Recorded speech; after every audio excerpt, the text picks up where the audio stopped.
तर आता आपला तिसरा चॅप्टर चालू होणार आहे solar and biomass based power plants. ह्याच्यामध्ये आपण 2 पॉवर प्लांटविषयी माहिती घेतली, थर्मल पॉवर प्लांट आणि hydro power plant. In detail कसे असतात, साईट सिलेक्शन कशी असते, त्यात कोणत्या कोणत्या गोष्टींची आपल्याला प्रिकॉशन घेतली पाहिजे, सेफ्टी इंजिनियर म्हणजे काय असतात, सेफ्टी कशी केली जाते, टर्बाइन कसे रिव्हॉल्व होतात, असे वेगवेगळे आपण पॉईंट इथे बघितलेले आहेत. Advantage disadvantage. आता ह्यानंतर आपला पुढचा पॉईंट आहे solar and biomass based power plants. Third chapter आहे. आता ह्या आधी जे आपण 2 बघितले, हायड्रो पॉवर प्लांट असेल किंवा thermal power plant. Thermal power प्लांटमध्ये आपण मेनली काय यूज केलं तर कोल हा आपला जो मेन इंधन आहे तो आपण यूज केला आहे. किंवा त्यामध्ये आपण न्यूक्लिअर न्यूक्लिअर पॉवर प्लांट काय असतं. तर हे कसे आहेत, हे जे आपण इंधन तिथे यूज केलेले आहे हे जे आहेत हे पृथ्वीवर लिमिटेड आहेत. म्हणजे कसं तर ते कधी ना कधी संपणार आहे. ऑइल असू दे, कोळसा असू दे किंवा न्यूक्लिअर असू दे, हे कधी ना कधी संपणार आहेत. तर हे नाशवंत आहेत. मग आपल्याला जर लॉंग टर्म जर विचार करायचा झाला असेल तर आपल्याला असे एनर्जी सोर्सेस शोधले पाहिजेत की जे आपल्याला मुबलक प्रमाणात मिळतील आणि कधीही नाशवंत नसतील. त्यासाठी आपण थर्ड चॅप्टर बघणार आहे solar and biomass based power plants.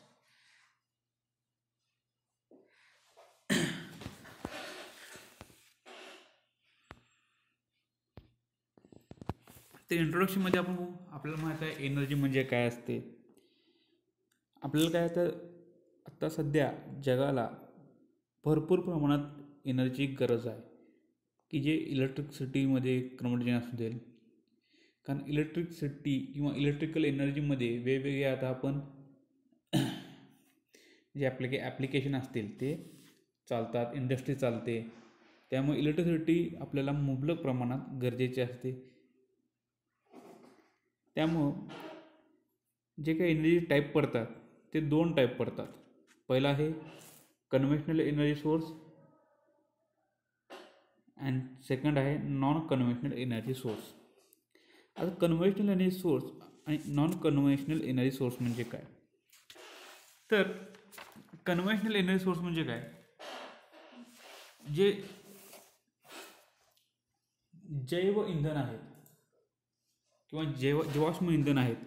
म्हणजे इथं बघितलं तर आपण water, coal, petrol, diesel, radioactive elements हे काय तर हे संपणारे आहेत. हे लिमिटेड एडिशन आहे किंवा लिमिटेड आहे. ते जे काय स्टोरेज आहे हे कधी ना कधी संपणार आहे. असे जे एनर्जी सोर्सेस आहेत ज्या ह्यापासून आपण एनर्जी कन्वर्ट करू शकतो, असे सोर्सेस आहेत ते सगळे कन्व्हेन्शनल एनर्जी सोर्सेसमध्ये येतात. म्हणजे ते लिमिटेड आहे आणि त्यांची जी काही कॉस्ट आहे ती सुद्धा आपल्याला हाय, म्हणजे जी काय कॉस्ट आहे ती हाय मिळते. जर आत्ता आपण रिसेंटली बघितलं पेट्रोल जर बघितलं तर पेट्रोलचा दर आता आपल्याला माहीत आहे की जास्त आहे रिसेंटली कंडिशन. कारण का तर ते कधी ना कधी त्याचा साठा संपणार आहे. ज्यावेळी त्याचा साठा संपेल तोपर्यंत ते काय होणार आहे तर ते नाशवंत होणार आहे. त्यामुळं हे सगळे झाले कन्व्हेन्शनल एनर्जी सोर्सेस. आता मेनली आपण ह्या चॅप्टरमध्ये बघणार आहे तर नॉन कन्व्हेन्शनल एनर्जी सोर्सेस बघणार आहे. नॉन कन्व्हेन्शनल एनर्जी सोर्सेसमध्ये काय काय येतात, सोलार एनर्जी येते, बायोगॅस येतात, solar energy, biogas, wind power plant किंवा टायडल असेल, जिओथर्मल असेल, याचा आपण अभ्यास यामध्ये करणार आहे. आता जे काय नॉन कन्व्हेन्शनल एनर्जी सोर्सेस मी म्हटलं त्यालाच काय म्हणतात रिन्युएबल एनर्जी सोर्सेस. म्हणजे काय तर आपण पुन्हा ते वापर करू शकतो पुन्हा. आणि हे जे नॉन कन्व्हेन्शनल एनर्जी सोर्सेस आहेत हे अनलिमिटेडमध्ये आपल्याला मिळू शकतात. ते मुबलक प्रमाणात आहेत, कधीही नाशवंत होणार नाही आहेत. अशा प्रकारचे एनर्जी सोर्सेस आहेत. आता जर ह्यातला जर आपण डिफरन्स जर विचारला कन्व्हेन्शनल एनर्जी सोर्सेस आणि नॉन कन्व्हेन्शनल एनर्जी सोर्सेस ह्या दोनमध्ये डिफरन्स काय तर पहिला जो आहे तो अवेलेबिलिटी, म्हणजे किती काळ ते आपल्याला यूज होऊ शकतो. कन्व्हेन्शनल एनर्जी सोर्सेस मी कसं आहे तर लिमिटेड आहेत, म्हणजे ठराविक काळापुरते ते आपण यूज करू शकतो. पण नॉन कन्व्हेन्शनल एनर्जी सोर्सेस हे आपण अनलिमिटेड यूज करू शकतो. सेकंड पॉईंट जर बघितला तर हे जे एनर्जी सोर्सेस आहेत ते काय आहेत, तर ह्यांची जी काही कॉस्ट आहे ती खूप जास्त आहे as compare to the non conventional energy सोर्सेसपेक्षा. ह्यांची जी काय कॉस्ट आहे ती निग्लिजिबल असते, पण ह्यांची कॉस्ट जी काय आहे कन्व्हेन्शनल एनर्जी सोर्सेसची ती हाय असते. जी काय पॉवर जनरेटेड कॅपॅसिटी आहे ती काय असते, तर कन्व्हेन्शनल एनर्जी सोर्सेसमध्ये हाय अमाऊंटमध्ये पॉवर आपण जनरेट करू शकतो. तर नॉन कन्व्हेन्शनल एनर्जी सोर्सेसमध्ये आपण लेस आणि जर कन्व्हेन्शनल सोर्सेसचे कम्पेअर केलं तर कमी प्रमाणात आपण एनर्जी किंवा इलेक्ट्रिसिटी आपण निर्माण करू शकतो. जे काय आता स्पेसचा जर आपण विचार केला कन्व्हेन्शनल एनर्जी सोर्सेसमध्ये जर बघितलं तर ह्याच्या जी काय आपण पॉवर प्लांट बघितले, मग त्यात कोल वापरला असेल, ऑइल वापरला असेल, वॉटर असेल, म्हणजे हायड्रो पॉवर प्लांट असेल, थर्मल पॉवर प्लांट असेल, ह्यामध्ये आपण काय केलं तर आपल्याला जो काय स्पेस आहे इलेक्ट्रिसिटी निर्माण करण्यासाठी तो काय लागतो, लार्ज स्पेसची गरज असते.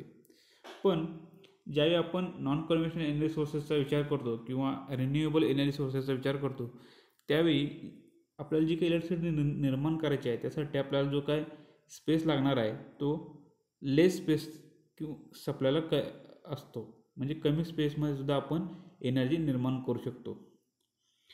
त्यानंतर साईट सिलेक्शनचा जर आपण विचार केला तर कोल किंवा पेट्रोलमध्ये आपण बघितले की साईट सिलेक्शनमध्ये काय केलं तर इझिली आपला जो काय इंधन आहे तर तिथं अवेलेबल झाला पाहिजे, ट्रान्सपोर्टेशन फॅसिलिटी पाहिजे, लोड सेंटर लोडला आपण तिथं तो प्लॅन्ट किंवा जे काही लोकेशन आहे ते आपले असायला हवे, पोल्युशन व्हायला नको, हे सगळं आपण तिथं कन्सिडरेशन केलं.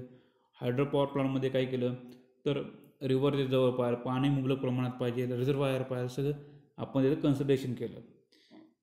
म्हणजे काय तर एक पर्टिक्युलर साईटलाच आपण कन्व्हेन्शनल एनर्जी सोर्सेस आपण तिथं एस्टॅब्लिश करतो किंवा त्यासाठी आपण तिथं यूज करू शकतो. पण नॉन कन्व्हेन्शनल एनर्जी सोर्सेस कसे आहेत तर ते आपल्याला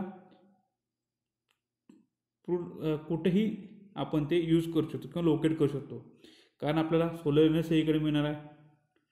सोलर जी काही एनर्जी आहे ती सूर्य आता सगळीकडे उजेड देतो, हीट अँड लाईट सगळीकडे देतो, त्यामुळे तो आपण घेतो. वाईंड, वारा, टायडल हे सगळे आपण काय करू शकतो कुठेही यांचं यूज करू शकतो किंवा कुठेही ते लोकेट करू शकतो. हे झालं difference between the conventional energy sources and non conventional energy sources. आता सोलर एनर्जीमध्ये काय केलं जातं, सोलर एनर्जीमध्ये जो सूर्य आहे हा आपला मेन किंवा आपण म्हणतो प्राईम सोर्स असतो एनर्जीचा. सूर्याकडून आपल्याला प्रकाश मिळतो आणि हीट मिळते, जे काय रॅडिएट होतं एनर्जी रॅडिएट होते, म्हणजे इलेक्ट्रोमॅग्नेटिक वेव्हच्या स्वरूपात जे काय रॅडिएशन आपल्याला सूर्यापासून मिळतात ते आपण काय करतो एका रिफ्लेक्टर थ्रू त्यावर कलेक्ट करतो आणि जे काय रिफ्लेक्टर थ्रू कलेक्ट केल्यामुळे जी एनर्जी कलेक्ट केली जाते ती पुन्हा काय होते त्यापासून हीट तयार होते. हीट जी आहे ती आपण पुन्हा त्या सर्क्युलर ट्यूबमध्ये जे काही वॉटर असेल किंवा जे काही फ्लूइड असेल ते ॲब्सॉर्ब करतात आणि त्या ॲब्सॉर्ब झाल्यानंतर ते वॉटर पुन्हा काय करतं स्टीम तयार करतं आणि ती जी काय स्टीम आहे ती पुन्हा आपण टर्बाईन देतो आणि टर्बाईन काय करतात अल्टरनेटर थ्रू रोटेट होतात आणि आपल्याला इलेक्ट्रिसिटी मिळते. हा एका प्रकारे आपण इलेक्ट्रिसिटी निर्माण करू शकतो.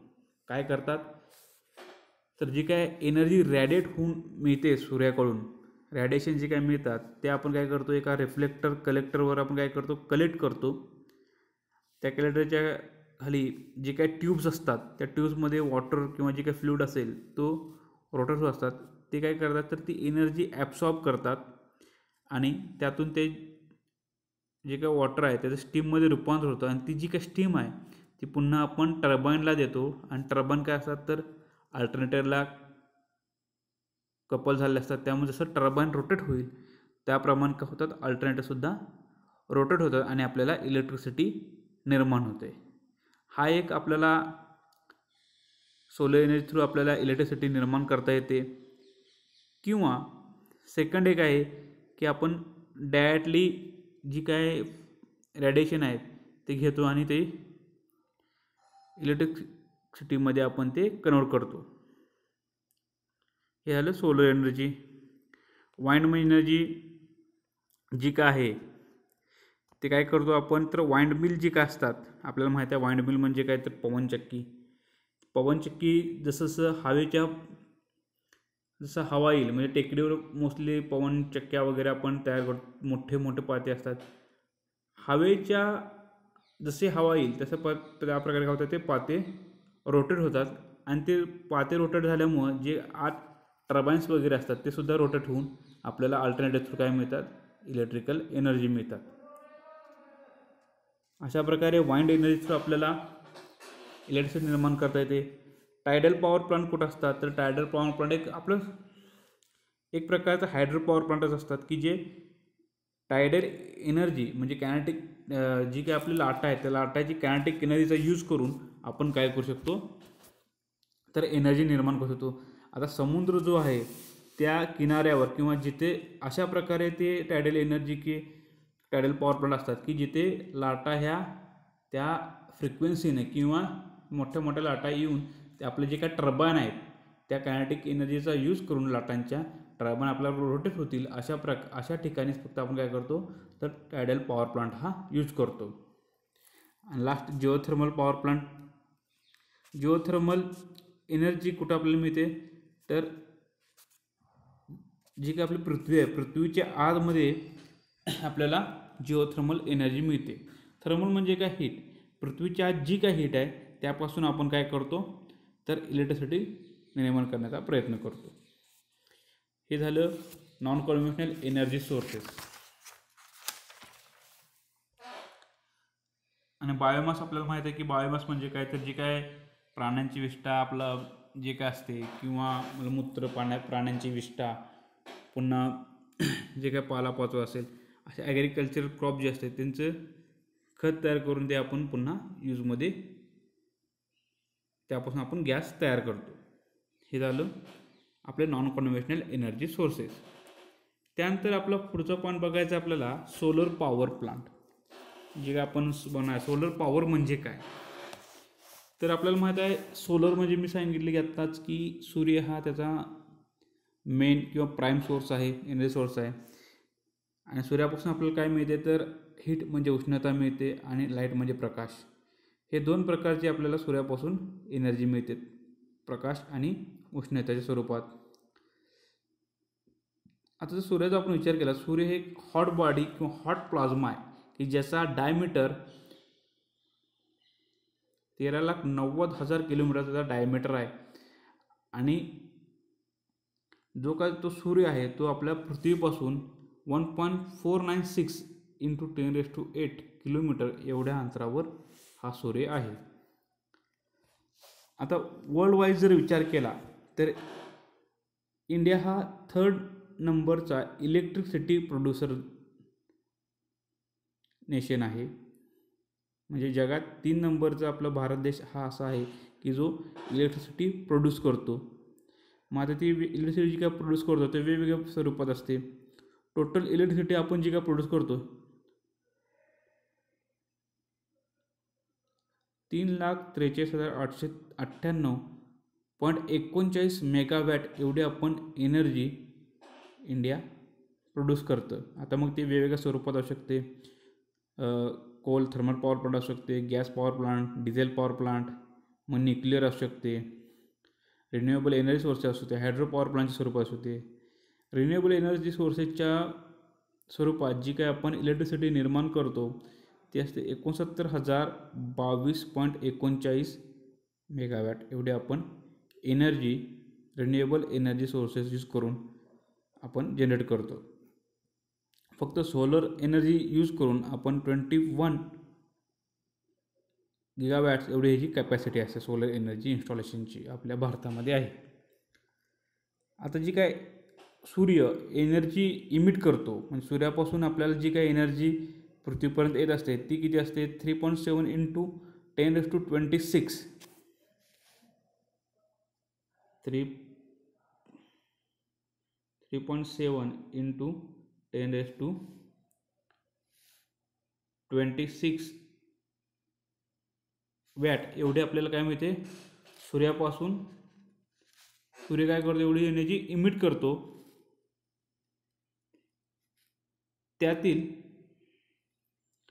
आपल्याला ह्या एनर्जीच्या 5 × 10⁻10 एवढी फक्त एनर्जी आपल्या पृथ्वीला मिळत असते. 5 × 10⁻10 एवढा फक्त ह्या सूर्य जो एनर्जी इमिट करतो त्याचा तेवढा फक्त आपल्याला मिळत असतो. आता तो जो पार्ट आहे तो जर आपल्या एनर्जीच्या स्वरूपात जर लिहायचा झाला तर आपल्याला किती एनर्जी मिळते पृथ्वीला 107 × 10⁻17 वॅट एवढी एनर्जी सूर्यापासून आपल्या पृथ्वीला मिळत असते.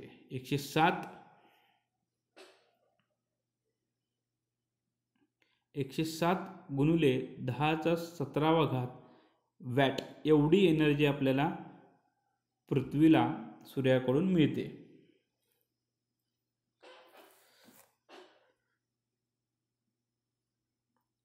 जी काय इंटेन्सिटी आहे म्हणजे काय सूर्यापासून जी आपल्याला सोलर एनर्जी मिळते जी काही इंटेन्सिटी आहे ती असते 1.12 kW/m² एवढी असते. सूर्य 3 मिनिटामध्ये जेवढी एनर्जी इमिट करतो तेवढी एनर्जी पूर्ण पृथ्वीला किंवा पूर्ण आपल्या जे आपण म्हणतो पूर्ण जगाला 1 वर्ष कंझ्युम होईल एवढी ती एनर्जी असते. सूर्य 3 मिनिटात जेवढी एनर्जी इमिट करतो तेवढी एनर्जी पूर्ण जग 1 वर्षभर तेवढी एनर्जीचा यूज करेल एवढी एनर्जी तो इमिट करतो. आता सोलर पॉवर ज्यावेळी आपण म्हणतो ह्यामध्ये काय करतात तर जे काही सनलाईट असतात त्यामध्ये सनलाईटमध्ये काय असतात तर हीट असते त्याचं आपण काय करतो इलेक्ट्रिसिटीमध्ये कन्व्हर्जन करतो.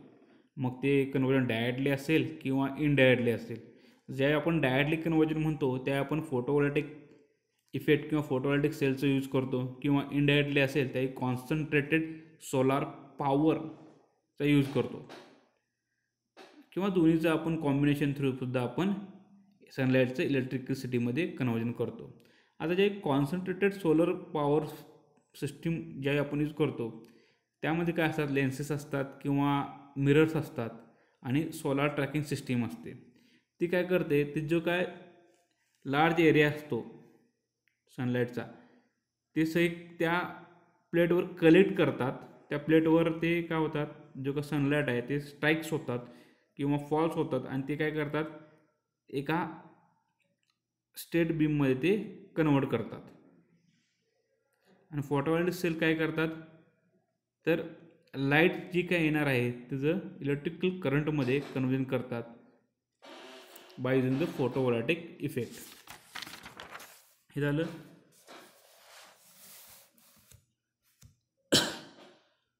Solar power. त्यानंतर आणखीन एक यात असतं टेक्नॉलॉजी सोलर इरिडन्स. सोलर इरिडन्स म्हणजे काय सोलर इरिडन्स म्हणजे काय असतं तर जे काय आपल्याला सूर्यापासून वेगवेगळ्या वेव्हलेंथला रॅडिएशन मिळतात इलेक्ट्रोमॅग्नेटिक रॅडिएशन मिळतात सूर्यापासून ते काय करतो आपण एक युनिट एरियावर जे मिळणार आहेत ते किती पॉवर मिळणार आहे ते जे कॅल्क्युलेशन आपण करतो त्याला म्हणतात सोलर इरिडन्स.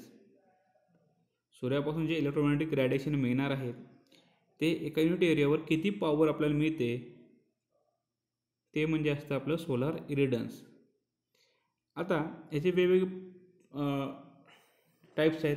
टोटल सोलर इरिडन्स म्हणजे काय तर ज्या सूर्यापासून आपल्याला TS आहे टोटल सोलर इरिडन्स म्हणजे काय असतं सूर्यापासून जे आपल्याला वेगवेगळे वेव्हलेंथ असतील किंवा इलेक्ट्रोमॅग्नेटिक रेज असतील ते ज्यावेळी इन्सिडंट होतात कुठं जिथे ॲटमॉस्फिअरचा अप्पर पार्ट जो आहे अर्थच्या ॲटमॉस्फिअरचा जो काय अप्पर पार्ट आहे तर ज्यावेळी स्टार्टिंगला जे काय रेज इन्सिडंट होतात सूर्यापासून येणारे किंवा रॅडिएशन इन्सिडंट होतात तिथे जो काय युनिट एरियावर आपण जी काय पॉवर मेजर करणार आहे ती म्हणजे आपले टोटल सोलर इरेडियन्स असते.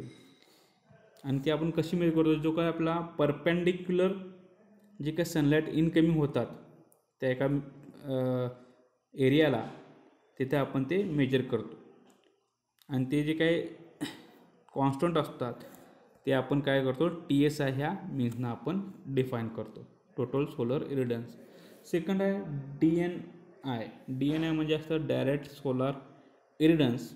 हे काय असतात, जे काय पृथ्वीच्या सरफेसवर एका लोकेशनवर काय करतात, परपेंडिक्युलर सूर्यापासून जे काय आपल्याला रेडिएशन मिळत असतो पृथ्वीच्या सरफेसवर, पर्टिक्युलर जी काही लोकेशन असते लोकेशनवर वेगवेगळे सूर्यकिरण किंवा आपण म्हणतो रॅडिएशन येतात, त्यातील जे काय परपेंडिक्युलर रॅडिएशन येतात ते काय आपण करतो, तिथं आपण ते मेजर करतो आणि त्याला म्हणतो आपण डायरेक्ट नॉर्मल इरेडियन्स.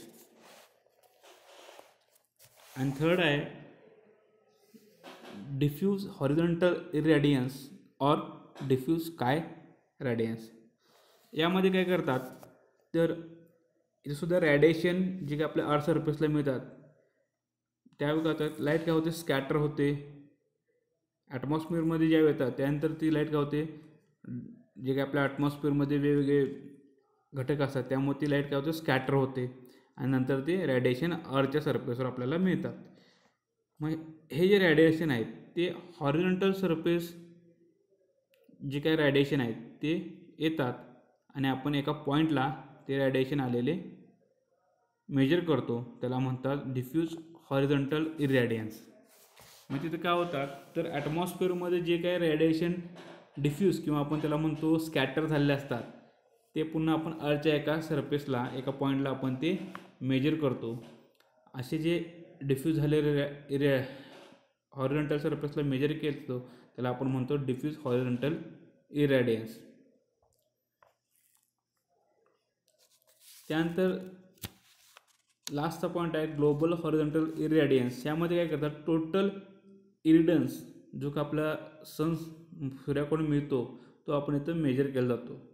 म्हणजे हॉरिझॉन्टल सरफेस जो का असतो आपला अर्थचा, त्यामध्ये वेगवेगळे रॅडियन्स असते, म्हणजे डायरेक्ट इरेडियन्स असेल किंवा डिफ्यूज इरेडियन्स असेल, ते आपण सगळं म्हणजे स्कॅटर झालेले सुद्धा आपण काय करतो इथं मेजर करू शकतो आणि डायरेक्ट नॉर्मल रॅडियन्स जे काय आले ते सुद्धा आपण इथं मेजर करू शकतो.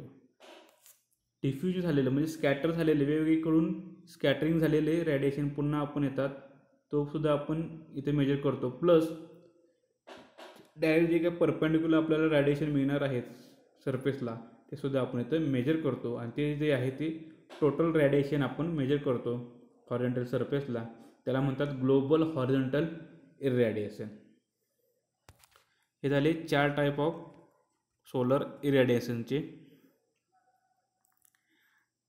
त्यानंतर जे काय टेक्निक्स आपण यूज करतो सोलर एनर्जीमध्ये, त्यात ॲक्टिव्ह आणि पॅसिव्ह अशा 2 टेक्निक पडतात, ॲक्टिव्ह सोलर टेक्निक आणि passive solar technique. Active solar technique काय यूज करतो आपण, त्याचं photovoltaic, concentrated solar power, solar thermal collector, pumps and fans की जे सनलाईट युजफुल आउटपुटमध्ये कन्वर्ट करतात, असे जे आहेत त्याला आपण ॲक्टिव्ह सोलर टेक्निक्स म्हणतो. आणि पॅसिव्ह सोलर टेक्निक जे काय आहेत त्यामध्ये आपण काय करतो, एक सिलेक्टिव्ह मटेरियल्स असतात किंवा फेवरेबल असे मटेरियल असतात की ज्यांना थर्मल प्रॉपर्टीज असते किंवा डिझायनिंग स्पेस असतात की जे नॅचरली सर्क्युलेट करतात एअर किंवा referencing the position of the building to the sun. अशा प्रकारे जे आहेत त्याला आपण पॅसिव्ह सोलर टेक्निक्स म्हणतो. हे झालं टेक्निक्ससुद्धा आपण बघितलं आता की सोलर टेक्निकमध्ये कुठलं यूज करतो. त्यानंतर नेक्स्ट टाईप आहे सोलर मॅप ऑफ इंडिया. तर सोलर मॅप ऑफ इंडिया जर बघितलं तर वेगवेगळे आपण सोलर पॉवर रिजन आहेत. मीडियम सोलर पॉवर रिजन असेल, हाय सोलर पॉवर रिजन असेल, लो सोलर पॉवर रिजन असेल. जर आपला पूर्वेकडचा भाग बघितला तर तो भाग आहे लो सोलर रिजनचा. जम्मू काश्मीर वगैरे श्रीनगर हा जो भाग आहे तो लो सोलर पॉवर रिजनचा आहे.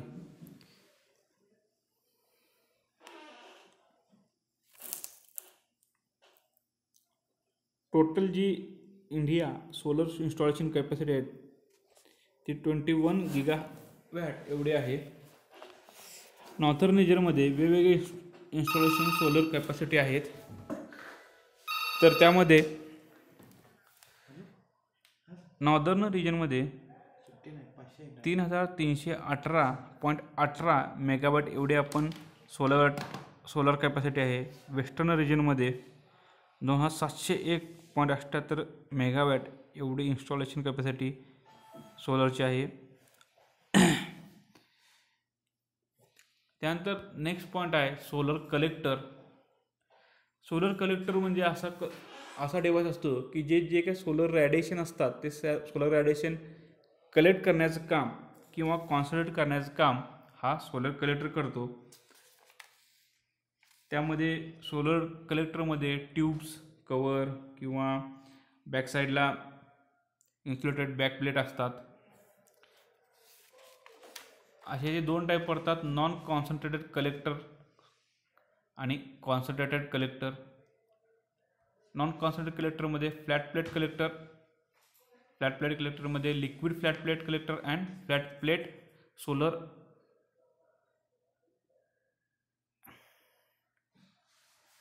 एअर कलेक्टर असे टाईप्स पडतात.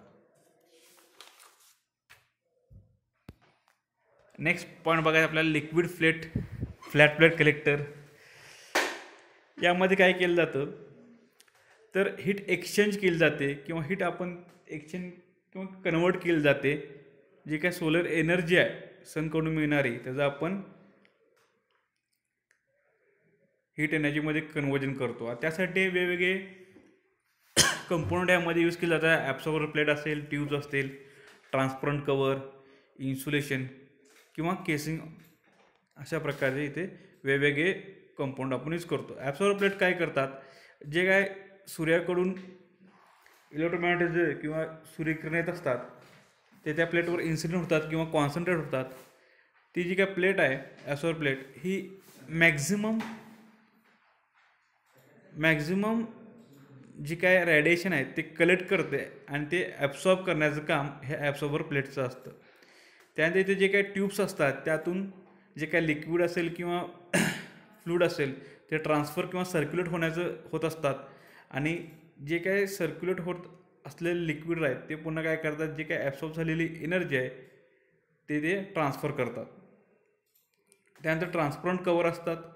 ट्रान्सपरंट कवर हे ग्लॅझिंगने कवर केले असतात किंवा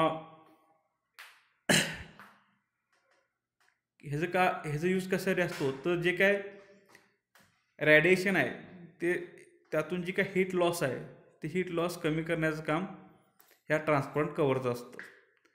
त्यानंतर नेक्स्ट आहे इन्सुलेशन. जे काय इन्सुलेशन आहे ते कंडक्शन रिड्यूस करण्याचं काम ह्या इन्सुलेशनचं असतं. आणि केसिंग अँड बॉक्स काय करतात तर वेगवेगळे मेटल ह्या केसिंग बॉक्समध्ये कंटेन केलेले असतात. ही आहे simple diagram of liquid flat plate collector. Transparent material इथे यूज केलेलं आहे. हे ट्रान्सपरंट लिक्विड किंवा मीडियम आपण म्हणू शकतो तो इथे यूज केला आहे. आणि हे आपलं आहे त्याच्यावर ॲब्सॉर्बर जे काय करतात तर वेगवेगळे सनरेज आहेत किंवा रेडिएशन आहेत ते ॲब्सॉर्ब करण्याचं काम करतात. आणि हे इन्सुलेशन याच्या बॅकसाईडला आपण यूज केलेलं आहे. हे झालं आपलं liquid flat plate collector. Okay, thank you. झालेलं आहे.